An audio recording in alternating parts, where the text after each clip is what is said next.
నమో నారాయణ. జై గురువాయూరప్పన్. శ్రీమన్నారాయణీయం 14వ దశకం కపిలోపాఖ్యానము. ప్రభు బ్రహ్మదేవుని శరీరము నుండి జన్మించిన మనువు ప్రతిదినము నీ పాదపద్మములను ధ్యానించుచు నీ దివ్య గాథలను కీర్తించుచుండెను. అందువలన అతడు నిరాటంకముగా నీ గాథలను గానము చేయుచు తన మన్వంతరమును సుఖముగా గడిపెను. భగవన్ ఆ సమయమునందు బ్రహ్మదేవుని శరీర ఛాయ నుండి పుట్టిన కర్తముడను ప్రజాపతి తన తండ్రి అయిన బ్రహ్మదేవుని ఆజ్ఞను శిరసావహించి సంతానాభివృద్ధి చేయుటకు పూనుకొనెను. అందువలన స్వభావతః సుందరుడవైన నీ పాద పద్మములను స్మరించుచు కొన్ని వేల సంవత్సరములు తపస్సునాచరించెను. ప్రభు అనన్యభావముతో నీ పాద పద్మములను స్మరించుచు తపస్సు చేయుచున్న కర్దమ ప్రజాపతిని అనుగ్రహింపదలచి నీవు ప్రత్యక్షమైతివి. మంతునిపై ఉన్న నీ ఆకారము నీలిమేఘము వలె అందముగా ఉండెను. విలాసమునకై పట్టుకున్న తామర పువ్వు నీ కరపద్మమున విరాజిల్లుచూ ఉండెను. నీ ముఖమునందు చిరునవ్వు కనిపించుచుండెను. అట్టి నీ దివ్య సుందర విగ్రహమున కర్దమ ప్రజాపతికి నీవు దర్శనము ఒసగితివి. దేవా, కర్దమ ప్రజాపతికి నీ దర్శనమైనంతనే అతడు ఆనందపరోషుడయ్యను. ఆయన ఒడలు పులకరించెను. అనంతరము అతడు అనర్చిన స్తోత్రములకు మిగులు సంతుష్టుడు వైతివి. నీవు ఆ ప్రజాపతికి ఇట్లు వరములు అనుగ్రహించితివి. కర్దమ ప్రజాపతి మనువు పుత్రికయగు దేవహూతి నీకు భార్య అగును. మీకు 9 మంది కూతుర్లు కలుగుదురు.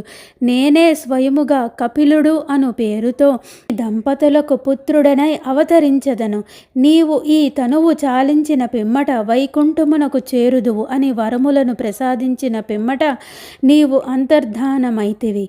స్వామి, నీవు మనువుతో అతని పుత్రిక అయిన దేవహూతిని కర్దమ ప్రజాపతికి ఇమ్మని చెప్పినట్లు బ్రహ్మమానసపుత్రుడైన నారదుని ప్రేరేపించితివి.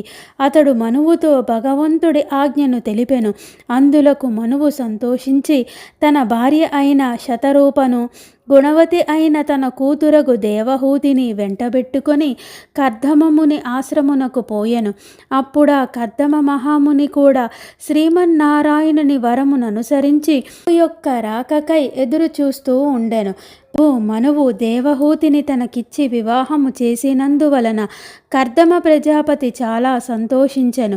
నీ అర్చనయందు నిరతుడై ఉన్న అతడు దేవహూతి తనకు చేయుచున్న సేవల వల్ల ఆమె యందు మిక్కిలి ప్రసన్నుడయ్యను. కర్దమ ప్రజాపతిని ఉపాసన బలము వలన తన భార్య అయిన దేవహూతి కోర్క తీర్చుటకై ఒక విమానమును నిర్మించుకొనెను. ఆ విమానమున పరిచారకులు కొలుచుచుండగా తన భార్య అయిన దేవహూతితో కలిసి నూతనము సుందరము అయిన రూపము ధరించి ఆకాశ మార్గమున విహరించసాగెను. ఈ విధముగా కర్దమ ప్రజాపతి తన భార్యతో కలిసి 100 సంవత్సరములు జీవితము సుఖముగా గడిపెను. అతనికి మిక్కిలి సుందరమైన 90 కూతుర్లు కలిగిరి. పిదప వనప్రస్థాశ్రమమును స్వీకరింపవలనని అతను అనుకున్నప్పటికీ తన భార్య అయిన దేవహూతికి సంతోషము కలిగించుటకై పరమాత్మవగు నీ అవతారముకై ఎదురుచూచుచు మరికొంతకాలం ఉండెను. దేవహూతి తన భార్య అగు కర్దమ ప్రజాపతి చెప్పినట్లు పరమాత్మవగు నిన్ను సేవించుచుండెను. కొంతకాలమునకు కపిలుడను పేరుతో నీవు దేవహూతికి పుత్రుడుగా జన్మించి పరమాత్మతత్వ విద్యను లోకమున ప్రచారమొనరించితివి. కపిలుడను పేరుతో ప్రసిద్ధి పొందిన గురువాయూరప్ప నీ తండ్రి అయిన కర్దమ ప్రజాపతి వనప్రస్థాశ్రమమును స్వీకరించి అడవులకు పోయినప్పుడు నీ తల్లి అయిన దేవహూతికి మత సర్వస్వరూపమైన సాంఖ్యయోగమును ఉపదేశించితివి. అట్టి స్వామి కరుణతో నా రోగములు అన్నిటినీ తొలగించి నన్ను రక్షింపుము తండ్రి. పిలోపదేశము. మనస్సు విషయములందాసక్తమైనచో అది సంసార బంధములకు కారణమగుచున్నది. ఆ మనస్సు విషయాసక్తి పెట్టుకున్నచో మోక్షము కలుగును. సంసార బంధన కారణమైన విషయాసక్తిని భక్తి యోగము సులభముగా పోగొట్టును. అట్టి భక్తి యోగము సత్సంగము వలనే లభించును. కావున భక్తి మార్గమునే అవలంబించవలను అని కపిలుని రూపమునున్న నీవు దేవహూతికి బోధించితివి. మూల ప్రకృతి, మహత్తత్వము, అహంకారము, 5 తన్మాత్రలు, పృథివీ మొదలైన పంచభూతములు, మనస్సు, 5 కర్మేంద్రియాలు, 5 జ్ఞానేంద్రియాలు, ఆత్మస్వరూపుడవైన పురుషుడు అను 25 త్వములను చక్కగా తెలుసుకొన్నచో త్రిగుణాత్మకమైన ప్రకృతి బంధము తొలుగును. కపిలుని రూపమునున్న నీవు దేవహూతికి బోధించితివి. పురుషుడు వాస్తవముగా ప్రకృతికి అతీతుడు కనుక అతడు దానికి సంబంధించిన త్రిగుణములకు ఆధీనుడై ఉండును. కానీ అతడు ప్రకృతి యందు ఆసక్తుడైనచో ఆ త్రిగుణములు అతనికి బంధించును. అట్టి ప్రకృతి బంధమునకు దూరము కావాలనన్నచో నిన్ను సేవించుచు నీ తత్వచింతనము ఎల్లప్పుడూ చేయవలను అని కపిలుని రూపమునున్న నీవు నీ తల్లి అయిన దేవహూతికి బోధించితివి. సాధకుడు యమనియమముల ద్వారా బాహ్యాభ్యంతర శుచిని పొందవలను. ఆసనాది యోగ క్రియలను అనుష్ఠించవలెను. అంతట తమాల శ్యామల వర్ణశోభితుడు, దివ్యములైన ఆభరణములను ఆయుధములను ధరించినవాడు, గరుత్మంతునిపై ఆధిష్ఠించియుండినవాడు అయిన నీ యొక్క దివ్యమైన రూపమును ఆ సాధకుడు నిరంతరము ధ్యానించుచూ ఉండవలెను అని కపిలుని రూపమునున్న నీవు నీ తల్లి అయిన దేవహూతికి బోధించితివి. పరమాత్మనగు నా యొక్క కళ్యాణ గుణములను, దివ్య లీలలను వినుచు కీర్తించుచు అనుభవించుచుండవలను. అప్పుడు పరమభక్తి లభించును. ఆ పరమభక్తి మృత్యువును సహితం జయించును అని కపిలుని రూపమునున్న నీవు నీ తల్లి అయిన దేవహూతికి బోధించితివి. మానవుడు తన కుటుంబమును పోషించుకొనుటకై పెక్కుమందిని బాధించుచు ధనమును సంపాదించుచూ ఉండెను. వీలకు వశుడై తన సంతానమును లాలించుచు గృహకర్మల యందు ఆసక్తుడు అగుచుండును. నా యందు భక్తి లేని అట్టి గృహస్థుడు అనేక బాధలను అనుభవించుచూ ఉండును. ఇది అంతయు శోచనీయము అని కపిలుని రూపమునున్న నీవు నీ తల్లియగు దేవహూతికి బోధించితివి. జీవుడు స్త్రీ గర్భమున ప్రవేశించినప్పటి నుండి దుఃఖములను అనుభవించును.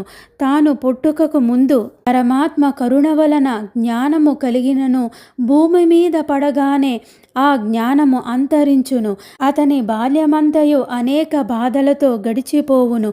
అట్లే యవ్వనమున మోహము వలన సమస్త జ్ఞానమును కోల్పోవును అని కపిలుని రూపమునున్న నీవు నీ తల్లి అయిన దేవహూతికి బోధించితివి.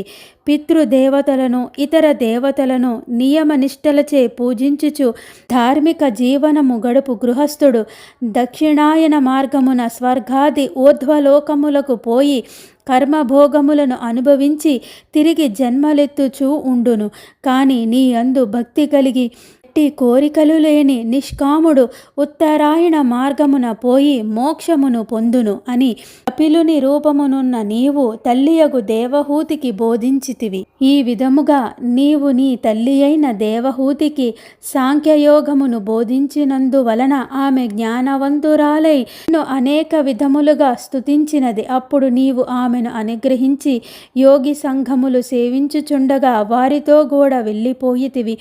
దేవహూతి నీ ఎడల నిశ్చలమైన భక్తి యోగముతో ముక్తిని పొందెను. నీవు కూడా లోక కళ్యాణార్థమై ఈశాన్య దిక్కునకు పోయి అచట నివసించితివి. పరమాత్మ గురువాయూరప్ప, ఇన్ని మాటలెందుకు? నీ పాదపద్మముల యందలి భక్తి నచో సమస్త భయాలను తొలగించును, అన్ని విధములైన కోర్కెలను తీర్చును. స్పష్టంగా బోధించితివి తండ్రి. ఈ విధముగా మానవ కళ్యాణముకై జ్ఞానబోధ చేసిన నీవు నీ యందు దృఢమైన భక్తి కలుగునట్లు మమ్మల్ని అందరినీ కూడా అనుగ్రహించు స్వామి ఓ గురువాయూరప్ప. అట్లే నా యొక్క సమస్త రోగములను దయతో తొలగించుము తండ్రి. ఓ శ్రీకృష్ణ, ఓ గురువాయూరప్ప, ఓ శ్రీమన్నారాయణ. నిరంతరం ఈ సంసారమనే బురదలో చిక్కుకుపోకుండా మనకి ఎప్పుడైతే సమయం దొరుకుతుందో ఆ సమయం అంతా కూడా స్వామి యొక్క స్మరణతో, స్వామి యొక్క కథలు వినడంతో, స్వామి యొక్క ధ్యానంలో మన జీవితాన్ని గడపాలి. అటువంటి జీవుడికి మళ్ళా మళ్ళా పుట్టి ఈ సంసారమనే సాగరంలో చిక్కుకునే అవస్థ కలగదు. ఆ గురువాయూరప్పన్ ఆ శ్రీకృష్ణ పాద పద్మాలలో కలిసిపోయే ముక్తిని, మోక్షాన్ని ఆ స్వామి మనందరికీ కూడా కలిగిస్తారు. హరే కృష్ణ కృష్ణ కృష్ణ హరే హరే, హరే రామ రామ రామ హరే హరే. జై శ్రీకృష్ణ, జై గురువాయూరప్పన్. శ్రీమన్నారాయణంలోని కపిలోపాఖ్యానము, కపిలోపదేశము అను 14-15 దశకాలు సంపూర్ణం. జై శ్రీకృష్ణ, జై గురువాయూరప్పన్, జై శ్రీమన్నారాయణ, జై శ్రీరామ్.